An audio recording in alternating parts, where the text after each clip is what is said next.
I'm excited to welcome today Vicki Isa, who is a licensed, what is the I? Independent. Licensed independent clinical social worker who is here today to talk to us about healthy self-esteem through an Orthodox lens. Thanks. Take it away. Good afternoon. Can everyone hear me okay? Can you still hear me okay? So I'm going to just leave that right there. As Randa just said, this workshop is on healthy self-esteem through an Orthodox Christian lens. What is self-esteem? This is my favorite area to talk about, and even I hate that title. Self-esteem being the title. Does anyone even know what self-esteem is? What does it mean to esteem yourself? It's where we place our worth. It's where we place our value. It's how we look at ourselves. And I'm going to begin with healthy self-esteem. So healthy self-esteem, there are handouts in one of these pews up here, guys, right behind Sangeetha. She's pointing you. Healthy self-esteem stems from the inside out, and it is based on God and His image. Healthy self-esteem at the core is when we can say the following sentences. I have worth because I was born in the image of God.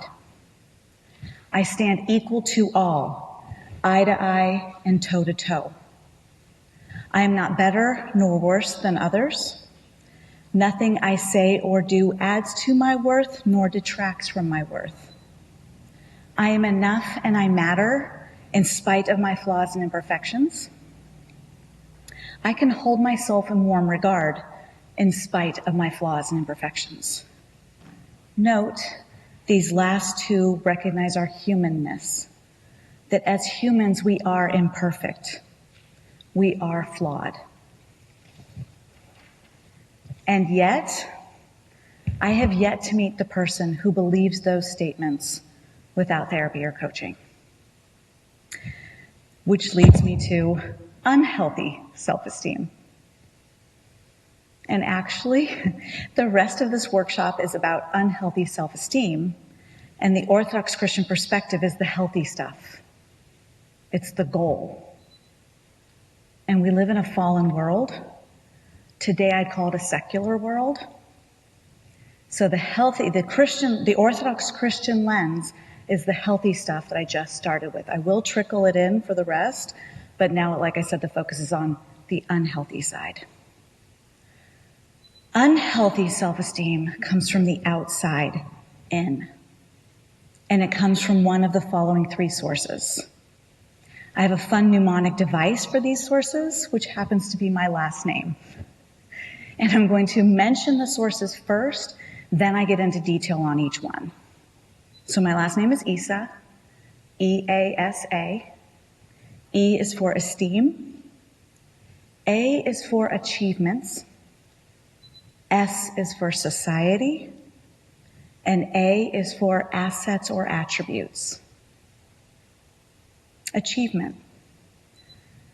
I have worth because of what I do, what I achieve. If I'm in sales and I hit my sales goal. If I'm in sports and I win the game. I'm from Boston. Tom Brady may not be from Boston anymore, but he's a really good example of this. And full disclosure, shocker, I'm not his friend. So I don't know if any of this is true. But my theory is, so a couple years ago, during the Super Bowl, it was theorized that there was a play he did that lost the game. If Tom Brady is achievement-based, he wakes up on Monday morning shattered. It was his fault that they lost the game. Again, just a theory, but just to give you an image of what achievement-based could look like. It could also be if I'm a stay-at-home mom and I make a good meal. I mean, it's literally whatever I do, whatever I achieve, how I perform.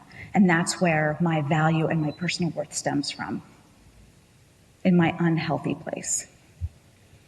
Society. I have worth because you say I do. Whomever the you is. Parents, boss, teacher, friends, children, romantic partner. I mean, literally whomever it is. Taylor Swift, also not one of my best friends, shocker. But her song, and this line sounds better to music, her song Blank Space literally has a line in it that says, find out who you want, be that girl for a month.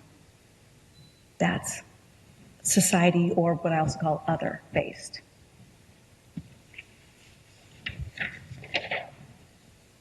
Part of my own method as a therapist is I do share about myself as relevant.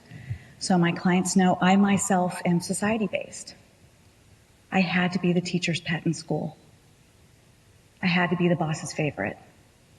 I'm in private practice by myself now. I don't have a boss anymore. I thought I was off the hook, and then some family stuff came up a year ago with my cousins, and I found out, oh no, here it is. My cousins have become my other. So, like I said, I thought I was off the hook without a boss, but it showed up anyway. Assets and attributes. I have worth because of what I have or what I look like. I have the right car, house, shoes, purse. I have great hair or a pretty face. What I have or what I look like, assets and attributes. So I will say, I was talking with my husband Gabriel about how to make this both more orthodox and more funny or entertaining. So he came up with Peter, yes, Peter from the Bible. We could say that Peter was society-based. He worried so much what people thought of him, he denied Christ 3 times. Just to give you guys an image. Noah was asset-based. Noah had to have the biggest ship. I was wondering if I could call Paul achievement-based because he had to have the most converts. Or even when he was Saul, he had to kill the most. So just throwing stuff out there to think about. Let me paint you another picture, and this is one of my favorite examples. I want you to picture 7-year-old twins, a boy and a girl. She's a violin prodigy who's probably going to go to Juilliard. And her brother at 7 is an ADHD mess who can't color in the lines and can't turn in his homework on time. And yes, 7-year-olds have homework. Is either of them worth more? Thank you. She's nodding her head no. So, no. And I do have clients who even at 7 can't see that. But generally speaking, at 7, we can look at them and think, no, they're the same. But I want you to take those same twins at 7 and add 30 years to their life. So now they're 37. She is a violin prodigy. She teaches at Juilliard. She's first chair in the New York Symphony. And her brother's an ADHD mess who can't keep a job and can't get out of their parents' basement. Is either of them worth more? And correct to shake no, but that's when we can see it. At least that's when I saw it at the seminar. Like, oh, because it looks now like she is, because that's achievement-based. But they're those same 7-year-olds. And I have had clients that look at me at 7 and go, no, she's worth more. And that's good clinical work, by the way, for us therapists out there. Because then it became, how young do you need to picture them in your mind to see that they're equal? I've had clients who have to picture themselves literally as infants to see that they have worth, because by 7 they didn't believe it. Generally speaking, someone just, not shout, we're in church, but someone shouted out, generally speaking, which gender is achievement-based? Yeah, thank you. Generally speaking, which gender is society-based? Yes. When our worth comes from these 3 unhealthy sources, we are always left unhappy and unfulfilled. And each source has its own unique outlook, challenges, and unhealthy goals attached with it. And I'll be going into detail on each one. Some people fall into one source, purely one source. My kickboxing instructor, Chelsea, she went back to school later in life, and she has to get straight A's. If she gets an A-, she's shattered, and she doesn't care what anyone thinks about it. This is all on her. And she knows she's a great kickboxing instructor, and that's where her worth comes from, what she does. I know I can get good grades. I know I'm a good instructor. Others, like myself, I know I outed myself earlier as society-based, but I actually am a blend. I use my achievements to get society to like me. So when I had mentioned I need my boss to like me, I always had to have perfect charts. Do my job perfectly. Back in school, how did I become the teacher's pet? By volunteering, by having good grades, by studying. So I used the achievements to get others to like me. And I believe that most people have a blend, and I believe most people are actually more society-based. Humans are a communal species. We are biologically wired for connection. It is our optimal state. And being out of connection, i.e. disconnected, is painful. I'm not sure how many people in this room have kids and how old your kids are. In the past 10 to 15 years, when babies are born, they now do this thing called skin-to-skin contact. The naked baby, as soon as possible after birth, like washed off and weighed, is placed on either the mother's or the father's naked chest. And this is to regulate the heartbeat, and it's to begin the human connection, that bond. As I said, it regulates the heartbeat. We are meant to be in connection. So my theory, I don't have research on this, I'm not gonna lie, but my theory is that most people use achievements or assets or attributes to get society to like them more or approve of them. Yes, there are people that care about their house and just want a big house, sure. A lot of people want a big house for what their neighbors will think or their friends will think. Now, you may be already asking yourself, but aren't I allowed to enjoy my job? Simply enjoy it. Or take pride when I win the game or hit my sales goal. And yes, you are. There is a fine balance between that enjoyment and tipping the scale into unhealthy. And here's my little Cliff Notes version of that scale. So if you're looking at achievement-based, pride versus worth. I know that pride is one of the 7 deadly sins. I also know that pride in very small doses is healthy and it releases endorphins in the brain. It's actually good for the body in small doses. It's the feel-good chemical. So the question for people becomes, when does it tip the scale into unhealthy? If you have a good day at work, for therapists, you nail your sessions. For nurses, you had good connections with your patients. You may end that day of like, I had a great day today. I think we often find it when it flips into the opposite of, you didn't make a good connection. You didn't make a patient smile. I didn't do good with that couple. And now at the end of the day, I'm berating myself. That's when it has tipped the scale. That's when it's become, oh, my worth depended on that. Today was a bad day. So there's a balance. If you're society-based, connection versus worth. Remember, I just said connection is healthy. It's our optimal state. But needing someone else's approval is not healthy, and that's when it tips the scale. Am I looking for the connection or am I looking for approval? Me wondering all through college, what's wrong with me that these boys don't like me? That was unhealthy. That was not about connection. That was about getting approval and worth from the boys I liked. Assets or attributes. That part is entertainment versus worth. We're allowed to have pleasure and enjoyment. We're allowed to be entertained by the stuff we have. Get a big TV and watch movies. Get a nice car and go driving in it. I encourage that. Entertainment. When does it tip the scale into my worth depends on that. So as I said, each source also has unique challenges. Achievement-based. Challenge can become workaholism and the hamster wheel. I must get more. I must be always going. I can't stop.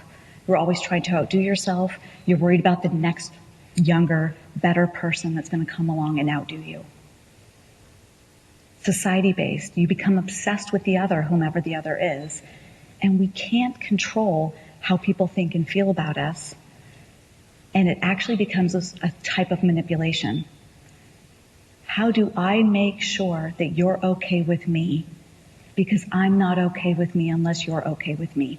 I know how circular that sounds, but that's really what it's about.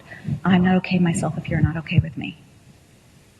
I can't ever fight with my husband because if he's upset with me, I'm not okay. Attribute or asset-based becomes greed. We always want more, and it's actually easier than we think to lose stuff. Nothing is forever. So those are unique challenges that come with each one. Let's go back to the beginning of what I said and remember these. I have worth because I was born in the image of God.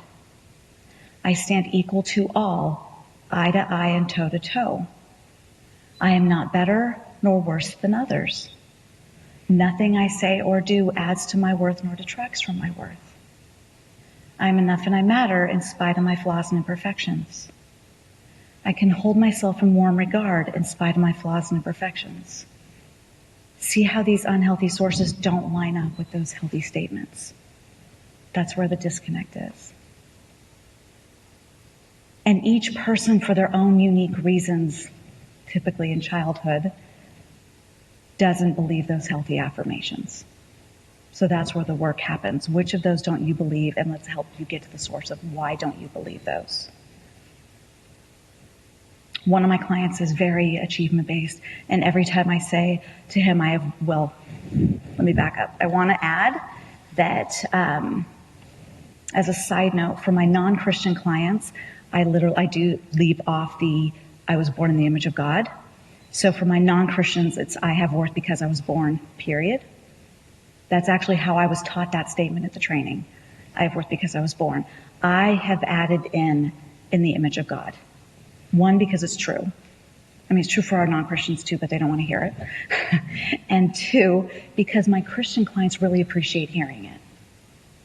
So then, now I'm going to say, it was a non-Christian client that I was talking to. Every single time I say in session to him, I have worth because I was born, period, he flinches at me and shakes his head because his worth comes from his job. We haven't undone that yet. So you know it when you hear it, specifically for clients, but I think us too. I mean, when I heard those at the training, it was eye-opening for me. So these do translate to our non-Christians as well, but I think there's a benefit for the Christians. I think my Christian clients get a more full picture of it.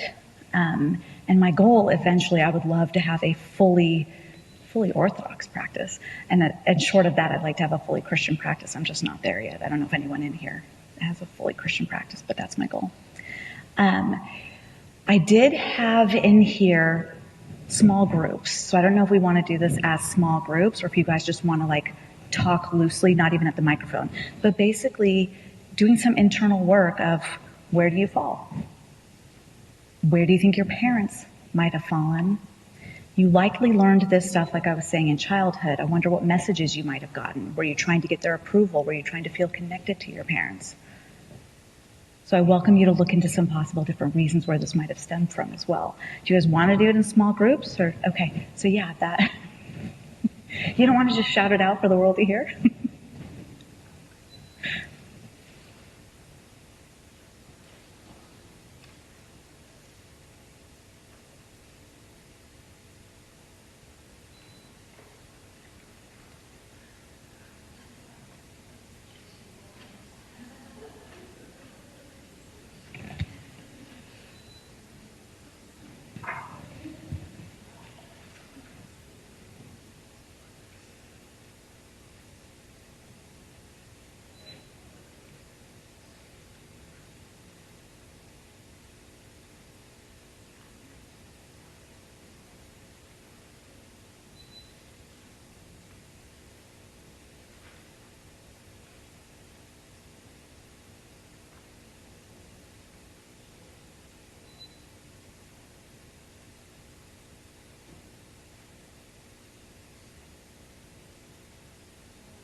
Just under a minute left, unless you need more time.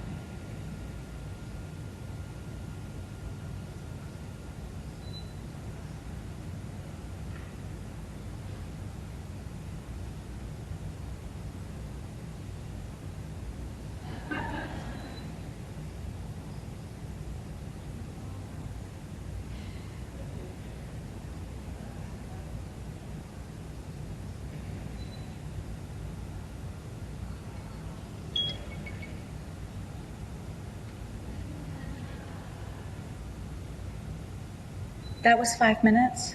Do you guys need more time? Because we can do more time. If you guys want like another 2 minutes, that's fine. Okay. That's fine. I have it. I've allotted.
Okay. I need to do the next section. Because this room is not as conducive as I was hoping to like discussion, there's going to be time at the end, and sure you might have to come up to use the mic, but to discuss and be it feedback or any questions you have for me or pushback if you don't agree with something. I welcome all of that. It just we have to do it at the end because of the mic and the setup. So there's another lens I want to introduce. I want you to picture everything I've described as the healthy self-esteem as a circle in the middle. And I do use hand signals for this whole section, and they are deliberate, and I can't do this without hand signals. So there's that. When I was doing this at home with this, I was like, I can't do my hand signals, so I can't do this without them. So healthy self-esteem is a healthy circle in the middle, at your core, if you will. Unhealthy from this other lens is when you go up into better than, or down into lesser than. And they are exactly what they sound like. When you're in better than, you are looking down at someone. And when you're in less than, you're looking down at yourself. The emotion behind both is the same. The question is, where am I pointing it at? So when you're up, you're pointing it out at the other, whomever the other is. And when you're down, we're pointing it in at ourselves. Some people live in one area or the other. Most people bounce. And which I'm going to explain. And as I said, the emotion behind both is the same. Some call the emotion contempt. I call it judgment. I also call it simply negative. I don't think we need to quibble on what we call it. And when I say we, I'm not talking about us. I am saying me and other therapists, because I have quibbled with many other therapists. I'm actually, sorry, see I use my hands. I'm on a podcast coming out on Monday where she and I disagree on the contempt. But some of my background on the contempt piece, my husband Gabe again. Gabe is aware that he lives up. We were at a seminar, he outed himself. But he very firmly looked at me one day and said, "You're right, I'm up, but it's not contempt. I don't know what it is, but it's not contempt." And that day I did fight him pretty firmly, like, no, it's contempt. That's what I've heard at the trainings, on and on and on. And I'm on the receiving end because, trust me, you may not know when you're up, but the people around you know that you're up. But can I really look at someone else and say, this is the emotion you're feeling right now? So for him to look at me and say, it's not contempt, I finally decided, okay, it's still not healthy, and he agreed, and it's not worth it to me to quibble on that. It is, though, judgment, and it is icky, negative, icky. And my point becomes, as long as we're aware that it's here, who cares what we call it? Still unhealthy. And oftentimes, the verbiage can be the same between the two. I messed up becomes, no, you messed up. Or mine that's happened. I'm a horrible mother. No, you're a horrible father. Or you're a horrible husband. So true story. I do have my husband's permission to share this. It doesn't make either of us look very good. And everything I'm theorizing to you, he has acknowledged that was true at the time. My son Michael, our son Michael, is 9. 4 or 5 years ago, he was at kindergarten orientation, or had to be at kindergarten orientation, I should say. And I don't work on Mondays and Thursdays. I'm home with the kids. Years ago, Gabe went to an office every day, but he could work from home some days as needed. So the day that Michael had orientation was a Thursday, and I had an outside appointment, so Gabe worked from home so he could help with transportation. I was leaving at 12:05 for my appointment at 12:15. I'm showing you on a clock. Orientation starts at 12:30. Gabe takes him to orientation. My appointment ends, I pick him up, I bring him home. Easy peasy. And it worked just like that. But at like 1 or 2 in the afternoon, Michael looks at me and says, "Mommy, I'm hungry. Can you make me a sandwich?" And I looked over at Gabe very gently, I might add. "Honey, you didn't make him lunch before you left?" And Gabe instantly went into less than. Actually, before I tell you where he went, what he said was, "I work every day. You're home on Thursdays. Why didn't you make him lunch before you left?" I went, "Okay." And I went into the kitchen and made him lunch. What happened was Gabe went into less than instantly. Oh my God, I'm a horrible father. I forgot to make him lunch. I'm not a horrible father. You're a horrible mother. You forgot to make him lunch. I mean, spoiler alert, Michael's 9 and he's fine. It was one meal. So it didn't kill him. It does paint a really good picture of the balance. Doesn't paint a really good picture of either of us, because Gabe's also right. I don't know why I didn't make him lunch. I totally forgot, and I could have made him before I left. While it's less common, it is also possible to bounce from the up to the down. One of my colleagues, Rebecca, was upset with one of her neighbors and let her dog run onto their property and do some stuff. She felt pretty good about it in the moment because she wasn't happy with them. And less than 5 minutes later, she plummeted down. Oh my gosh, what kind of horrible person am I? How did I just let that happen? So you can bounce in either direction. It's less common to bounce from the up to the down, but it does happen. For the therapists in the room, for the therapists who see couples specifically, you are not likely to see someone in your office individually who lives purely up. Individuals you will see have a bounce.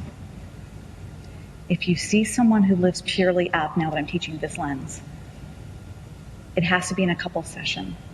And that's because a person who lives purely up will never come into therapy voluntarily. They're dragged by their partner. And that person likely was raised, and I'll be honest, I haven't seen this person yet. I have colleagues who have, so I believe it happens. I just haven't seen him in my office, him or her. A person who lives up is the person that could do no wrong in childhood, was never corrected, was constantly praised. The example I was given, which is a little crass, so I'm going to apologize now, but smeared feces on the wall. It was, "Oh, what beautiful artwork you made." Thank you. That client lives up. I am better than everyone around me. And they don't ever go into less than. Less than is also shame. Shame versus grandiosity. Most people that I see bounce. And it's all conjecture until someone tells me. I do want to say that. So this all is like what I would call the story in my head. But personally speaking, when I'm interacting with someone and I can feel they're up, I can usually theorize what's going on. Oh, this is where you just went. Like with my husband that day, I knew, like, oh, he went down. Like, I'm a horrible father. He didn't say that part to me, but I could feel it. And then when I asked him, I kid you not, 2 years later, he was like, oh, that's exactly what happened. But it's also good to keep in mind, until we get confirmation from someone, it really is the story in our head. Like, this is my theory, and we see how it plays out. How do we treat ourselves and others when we or they don't live up to our values? And this is where judgment comes in. And the goal is to live a judgment-free life. Christ is the only judge. And that's where we're at when we're here. We're either, like I said, judging ourselves or we're judging somebody else. Why do I encourage my clients to live in their healthy center? 3 reasons that are not all obvious. The first one is obvious. It's healthy. Or it's unhealthy to not. I have on here it's unhealthy. But so, the health piece. The second reason is the more you're in one of these, you are set up to bounce into the other one. It is very challenging to get to your healthy center from one of these. It is easier to bounce into the other one. Here is healthy remorse. Here is where you breathe yourself up into equality, like those affirmations at the beginning. I breathe myself up, I'm enough and I matter. But here you have to breathe yourself down. And the way you breathe yourself down is not I'm enough and I matter, because by the way, if you're up, you know that you matter. You think you matter too much. If you're up, you're thinking against someone else, and the way to breathe yourself down is to think that person matters too. And that brings you off your high horse. That person is equal to me, we are the same. And the third reason that I teach my clients to get out of this is because the goal is to live a judgment-free life. So I'm going to give you an example from driving, because while in reality, no one deserves my contempt. But in this example, you're all going to agree with me that the person does deserve my contempt, so I like to set it up that way. If you're driving on the freeway and someone cuts you off and then slows down, they deserve your contempt. So again, they really don't, but for the sake of my example, you know that they do. I don't deserve to have that contempt within me anymore. So it's not about the other person and whether or not they deserve it. It's that I don't want to live like that. For me to be feeling that towards someone else means that feeling is within me anyway. So the goal is to rid yourself of that feeling, which does take work. This is not overnight work, by the way. I can mention that. This is work. Weeks, months, years. So as I mentioned, healthy remorse lives in the center. The up and the down are also both preoccupied with ourself. I'm going to give you an example because that was hard for me to grasp. Healthy remorse is when we can focus on the other person. Another story. A couple years ago, right around midnight, heading into Father's Day, I looked at Gabe and I said, so I was thinking, I don't think we should be doing Mother's and Father's Day gifts for each other anymore because you're not my dad and it's like one more thing for me to think about. So until the kids are old enough, we'll pay for it, but until the kids are old enough to come up with the idea for gifts for themselves, I think we should stop doing gifts. Genius idea on my part. Except that he looked at me and he goes, is this your way of telling me you didn't get me a Father's Day gift? And I plummeted. Oh my God, you're right, I suck. Oh my God, I'm such a horrible wife, and I can't believe I'm telling you this at midnight when there's nothing I can do about it anyway. Kid you not. And then I looked at him and I went, you didn't give me a Mother's Day gift. I bounced up. But notice how both are still about me. And then he looked at me and he was like, actually I did, and here's what it was. And that's when I went into my healthy center and I looked at him in remorse and I said, I'm sorry. There's nothing I can do about it now. I'm not going to lie to you. It's 11 o'clock. I'm not going to try to go to CVS and get you something. I said, I'm sorry. I messed up. The response I hate, I can't speak for you guys, the response I hate is like, oh, it's okay or don't worry about it. I'm like, no, just say thank you. But he handled it well, and I don't think I ever did get him a gift. But it paints a good picture about when you're here and here, it's still a preoccupation with you. Here is where you get to healthy remorse, which is all about the other person. The answer to all of this is compassion. The antidote, I like to call it, is compassion. Compassion is found in Christ. Non-judgment is found in Christ. I mean, he's the judge, but we are not. Compassion can be cultivated by building and working a whole different part of your brain. And now I'm going to introduce a hand model of the brain. I don't know if any of you in here are familiar with Dan Siegel. This is his hand model, his brain model. So this is your brain. Sorry. This is your brain stem. Keeps your heart beating. Do it this way because of that. Keeps your heart beating, your lungs breathing. I won't refer to it again. This is your subcortical part of your brain, your limbic center, your impulse, your first reaction. In this model, everything I've been telling you is from the model relational life therapy.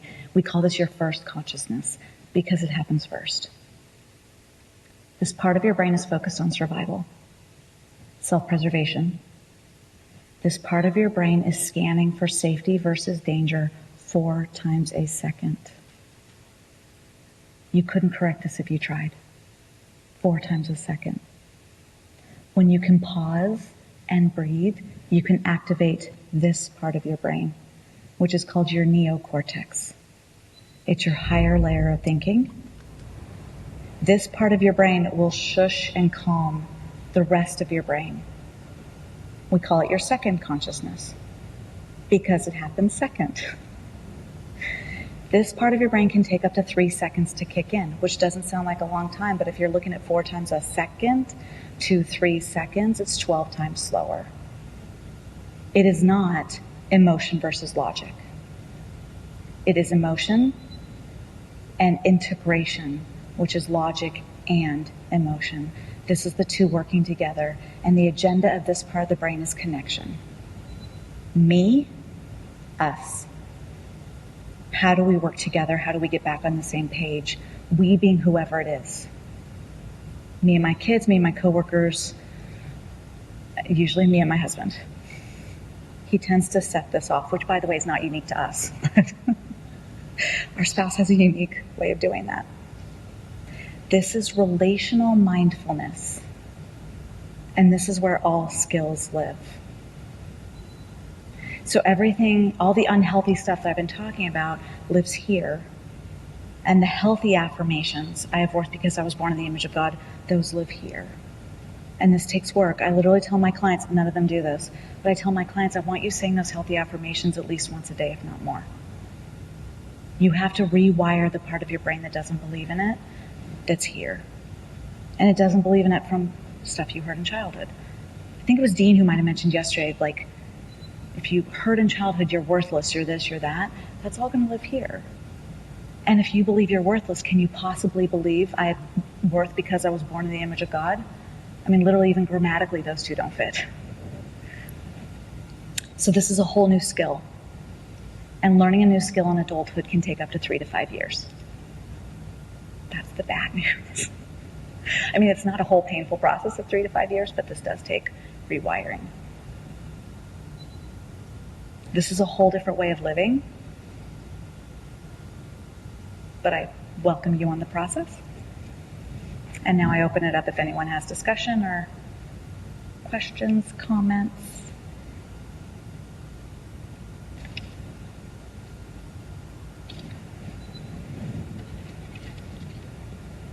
Anyone? Don't do it just to be nice, but thank you.